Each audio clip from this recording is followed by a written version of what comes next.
오늘도 마크 커니 캐나다 중앙은행 그리고 영란은행 총재님의 책 초가치에 대해서 한번 말씀을 드리도록 하겠습니다. 커니 전 총재가 이런 이야기했죠. 금에 의한 보증 대신 중앙은행이 하는 행동으로 지급이 보장된다. 즉 중앙은행이 얼마나 믿을 수 있는 존재인가에 대한 국민들의 신뢰로 화폐 시스템은 돌아간다고 이야기했습니다. 자, 그런데 제가 사진에도 띄워놓은 것처럼 리만 사태 때 중앙은행들에 대한 신뢰가 다 깨졌죠. 2008년 글로벌 금융위기 때 수많은 은행이 파산했고요. 은행의 전자화폐, 은행들이 만들어내는 화폐 시스템이 붕괴됐습니다. 자, 이런 상황에서 사람들은 수많은 대안을 찾기 시작했습니다. 금을 좋아하는 사람도 있었죠. 그때부터 실제로 금값이 엄청 올랐죠.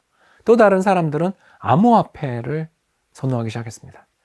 자, 그런데 이 암호화폐가 가지고 있는 세 가지의 주장, 이런 것들이 또 총재님 공부 열심히 하시더라고요.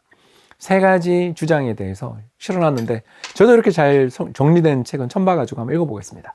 암호화폐의 공급은 고정돼 있다. 그래서 낡은 시대의 가치, 그죠? 바로 지폐 윤정기를 돌리는 양적 완화 등으로 인해서 가치가 떨어질 가능성은 없다. 두 번째, 암호화폐의 사용은 민간은행에 예금해놨다가 휴지 조각이 되는 것보다 훨씬 안전하다. 세 번째, 암호화폐를 가진 사람들은 익명으로 남을 수 있기 때문에 세금이라든가 법집행자로부터 자유롭다. 실제로 이 그림만 보시면 알겠지만 비트코인을 채굴하는 데 드는 어떤 어려움, 비용 이런 것들을 측정해 놓은 건데 요새 이런 이야기들 많이 들으셨죠, 그죠? 이제 채굴할 수 있는 비트코인은 얼마 남지 않았다. 지금이라도 사야 된다. 이런 주장으로 연결되더라고요.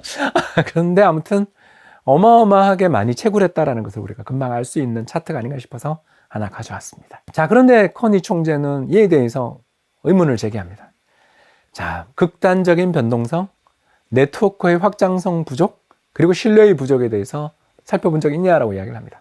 실제로 지금 차트 보면 와우, 지난 1년간 우리 원화로 표시되어 있는 비트코인 가격의 변동인데 난리도 아니네요.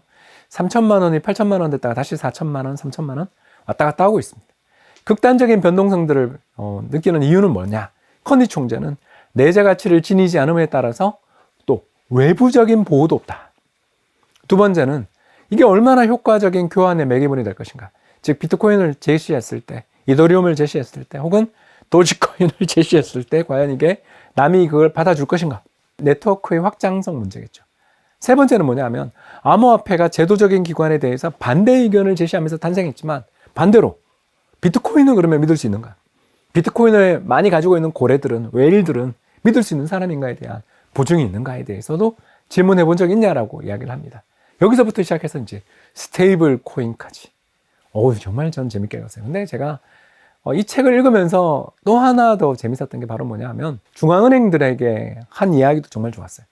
커니 총재는 이런 위협적인 경쟁자들이 대두된다라는 것을 보면 중앙은행에 관리하시는 분들은 정말 준비를 해야 된다. 뭘 준비해야 되느냐? 계획이 무계획을 이긴다는 것을 잊지 말아라라고 합니다. 2016년 커니 총재가 영란은행 총재로 재직하고 있었을 때 브렉시트가 있었습니다. 그래서 유로존에 남을 것이냐 떠날 것이냐를 결정하는 국민투표를 했을 때 영국 국민들은 유럽연합을 떠나기로 결정을 했으면서도 여론조사에서는 남는다라는 답변이 우세했대요. 왜? 자신의 생각을 여론조사 기관들에게 밝히지 않았던 거죠. 자, 이때 커니 총재가 이렇게 이야기했답니다. 리만 사태 같은 건 없어. 코로나 위협 같은 건 없어라고 생각하지 말고 그런 일이 생길 때를 대비해 미리 우리 계획을 준비합시다. 그래서 우리는 수백 적 분량의 시나리오를 만들었고 시장이 우리의 예상과 다른 방향으로 진행될 때를 대비해서 무엇을 어떻게 할 것인가를 준비했다. 야, 저는 진짜 이 책 읽으면서 이런 다양한 일화를 다루는 대목이 너무나 재밌었어요.